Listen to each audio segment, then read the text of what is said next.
आगे बात करेंगे। आपका फिजिक्स चल ही रहा था और हम लोग लास्ट टाइम क्या बात कर रहे थे, रिफ्रैक्टिव इंडेक्स की बात कर रहे थे। लास्ट टाइम हमने रिफ्रैक्टिव इंडेक्स की बात की थी, साथ ही साथ हमने लॉ ऑफ रिफ्रैक्शन की बात की थी। हमने बात की थी लॉ ऑफ रिफ्रैक्शन, रिफ्रैक्शन में, और एक हमने बताया था कि sin i upon sin r is equal to constant, इसी को कांस्टेंट को म्यू रखा गया था स्टूडेंट। ये जो लॉ है ना, इस लॉ को हमने कहा था Snell law.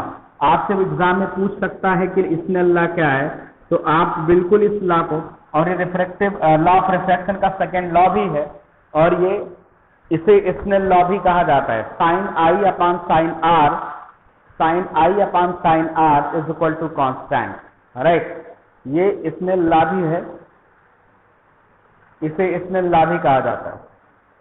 Sign i upon sin r, ये स्नेल लॉ भी कहा जाता है, इसे आप जानेंगे। क्लियर हो रही है बात? हाँ, कुछ का रिफ्रैक्टिव इंडेक्स बता देता हूं। रिफ्रैक्टिव इंडेक्स कुछ होता नहीं है, ratio of speed of light in different medium. अलग अलग मीडियम में लाइट का जो स्पीड होता है उसी का रेशियो रिफ्रैक्टिव इंडेक्स होता है। इस चीज को ध्यान रखना है आपको, इसी चीज को ध्यान रखना है। बाकी रिफ्रैक्टिव इंडेक्स कुछ खास होता नहीं है, ये चीज आप ध्यान रखिए, ठीक है। तो लिखेंगे, अगली हेडिंग रहेगी refractive index of some media. कुछ मीडियम की रिफ्रैक्टिव इंडेक्स लिख देते हैं हम, कुछ मीडियम का रिफ्रैक्टिव इंडेक्स लिख देते हैं। क्लियर?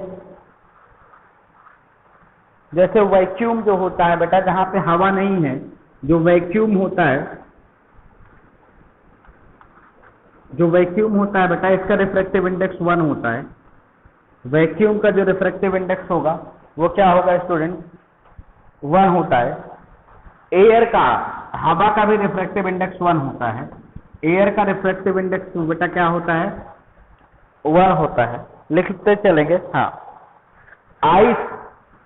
आइस मतलब होता है बर्फ। आइस का रिफ्रैक्टिव इंडेक्स होता है 1.31।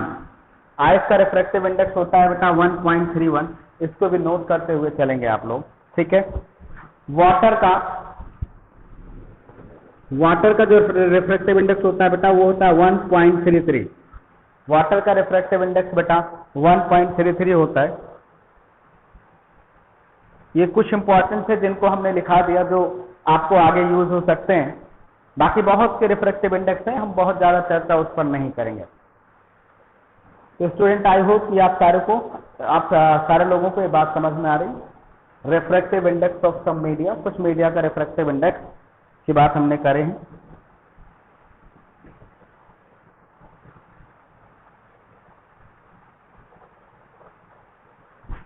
क्लियर हो रही बात?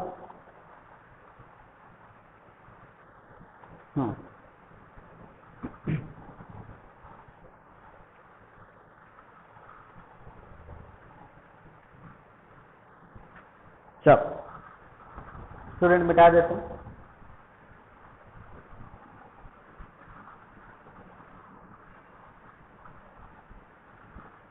अगली हेडिंग डालेंगे हम लोग बेटा, नेक्स्ट हेडिंग हम लोग डालेंगे refraction in glass slab. Heading रहेगी रिफ्रैक्शन इन ग्लास स्लैब।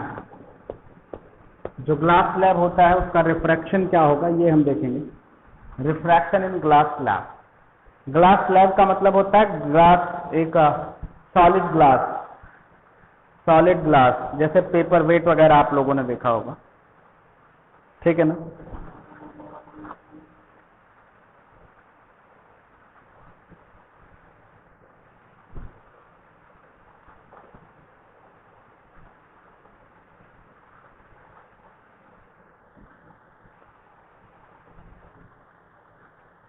एक फिगर बनाएंगे स्टूडेंट, एक ग्लास स्लैब लेंगे आप,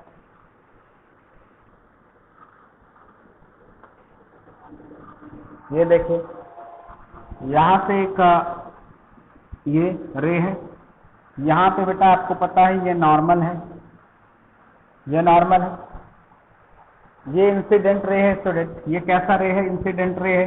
और ये वाला मीडियम आपको पता है एयर है, ये मीडियम एयर है और ग्लास है, तो ये कैसा मीडियम होगा बेटा? डेंसर मीडियम होगा। डेंसर होगा तो नॉर्मल की तरफ आएगी बात, मतलब ये ऐसे आकर के थोड़ा सा ऐसे हो जाएगा और फिर यहाँ आ जाएगा।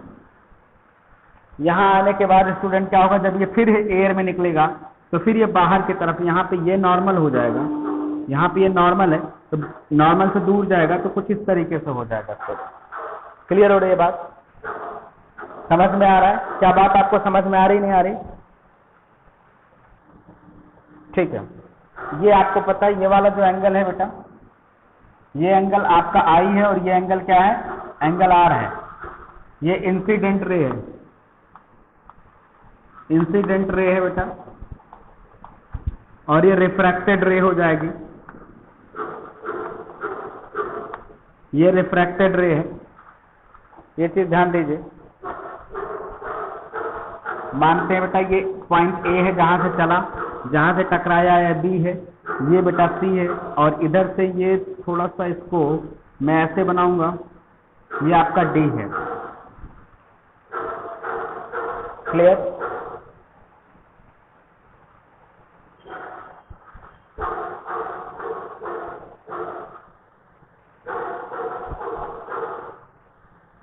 समझ में आ रहा है? अब यहां पे अगर देखें आप तो स्टूडेंट ये फिर एयर मीडियम आ गया। अगर आप देखेंगे ये वाला पार्ट और इसको ऐसे डैश करके लेकर आएंगे आप, ऐसे आते हैं, सीधा आ जाता है। अगर ये सीधा आ जाता है स्टूडेंट, पता है ग्लास स्लैब में होने की वजह से रिफ्रैक्शन हुआ और ये वाली रे थोड़ा सा नॉर्मल की तरफ गई, और फिर यहाँ पे चूंकि ये एयर मीडियम है तो नॉर्मल से दूर भगेगी। ये एक्चुअल लाइन इसकी ये है, यहां से यहां तक की जो बीच दूरी है बेटा, ये जो दूरी है आपका स्टूडेंट, इसे कहा जाता है लेटरल डिस्प्लेसमेंट। स्टूडेंट ये डी, ये पॉइंट मान लेते हैं, ये पॉइंट डी है और ये पॉइंट क्या है? ई है। तो डीएफ के बीच की जो दूरी है बेटा, ये लेटरल डिस्प्लेसमेंट कहा जाएगा, डीई।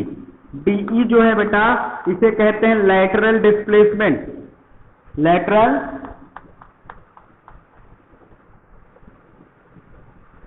डिस्प्लेसमेंट होता है स्टूडेंट। एक्चुअली अगर इसमें रिफ्रैक्शन वगैरह नहीं होता तो ये लाइन सीधी आ जाती, तो एक्चुअली ये सीधी आ जाती तब, और जब रिफ्रैक्ट होने के बाद ऐसा आया है तब दोनों के बीच का जो डिस्टेंस होता है उसे लेटरल, उसे कहा जाता है लेटरल डिस्प्लेसमेंट।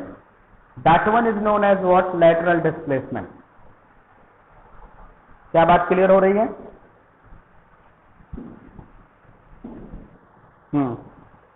लेटरल डिस्प्लेसमेंट का एक डायरेक्ट फार्मूला भी होता है स्टूडेंट। लेटरल डिस्प्लेसमेंट बराबर होता है टी।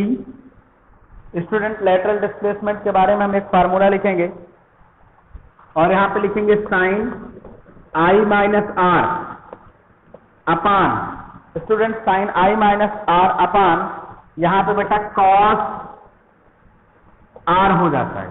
ये लेटरल डिस्प्लेसमेंट है, ये फार्मूला है लेटरल डिस्प्लेसमेंट का, ये नोट करिए।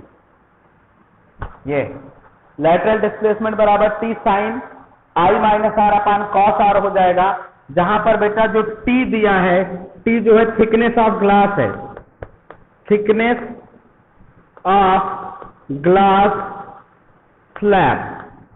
टी जो है बेटा वो थिकनेस ऑफ ग्लास स्लैब है, बाकी के बारे में तुम पहले से जानते हो। फार्मूले में जो लेटरल डिस्प्लेसमेंट इक्वल टू है t sin i minus r upon cos r, तो यहां पे बेटा जो टी दिया गया है ये थिकनेस ऑफ ग्लास स्लैब है। इस पे सवाल बनेगा आपसे student, this is very important formula, इस पे आपसे क्वेश्चन पूछा जा सकता है।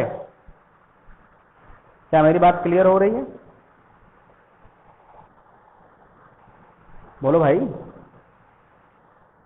हाँ, इस पे आपसे सवाल पूछा जाएगा, लेटरल डिस्प्लेसमेंट।